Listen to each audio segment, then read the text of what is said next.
Furniture വിപണന രംഗത്ത് 13 വർഷത്തിലധികം നിലമ്പൂരിൽ പുതുമയുടെ പ്രൗഢ വിസ്മയം ഒരുക്കിക്കൊണ്ട് വിശ്വസ്തയോടെ പ്രവർത്തിച്ചു വരുന്ന ന്യൂ രാജധാനി ഫർണിച്ചർ കീർത്തിപ്പടി നിലമ്പൂർ. IMC-യുടെ കീഴിൽ ഹോസ്പിറ്റൽ അഡ്മിനിസ്ട്രേഷൻ കോഴ്സിലേക്ക് അഡ്മിഷൻ ആരംഭിച്ചിരിക്കുന്നു. 1 വർഷം അല്ലെങ്കിൽ 6 മാസ ഡിപ്ലോമ കോഴ്സിലൂടെ ഇനി നിങ്ങളുടെ ജോലി എന്ന സ്വപ്നം യാഥാർത്ഥ്യമാക്കാം.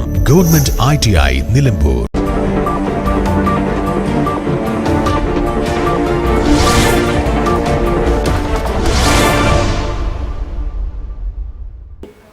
മുമ്പ് ജോലി ചെയ്ത ബേക്കറിയിൽ 2 തവണ മോഷണം നടത്തിയ യുവാവ് അവസാനം പിടിയിലായി.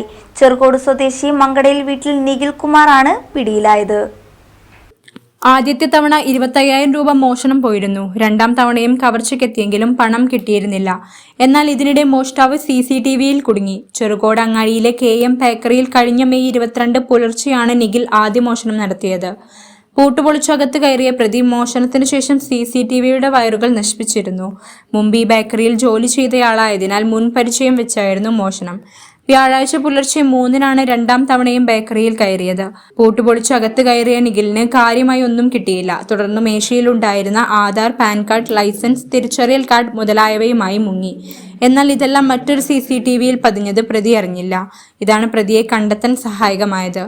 SI മുസ്തഫയുടെ നേതൃത്വത്തിൽ അറസ്റ്റ് ചെയ്ത പ്രതിയെ പെരിന്തൽമണ്ണ കോടതിയിൽ ഹാജരാക്കി. അന്വേഷണത്തിന് KG Anoop Kumar, S Saneesh Kumar, P Baiju എന്നിവർ നേതൃത്വം നൽകി. News bureau, Wandoor. BCA, PSW, BCom തുടങ്ങിയ ഡിഗ്രി കോഴ്സുകളിലേക്ക് അഡ്മിഷൻ ആരംഭിച്ചിരിക്കുന്നു. DPOL institute of science and technology, DSAT Nilambur.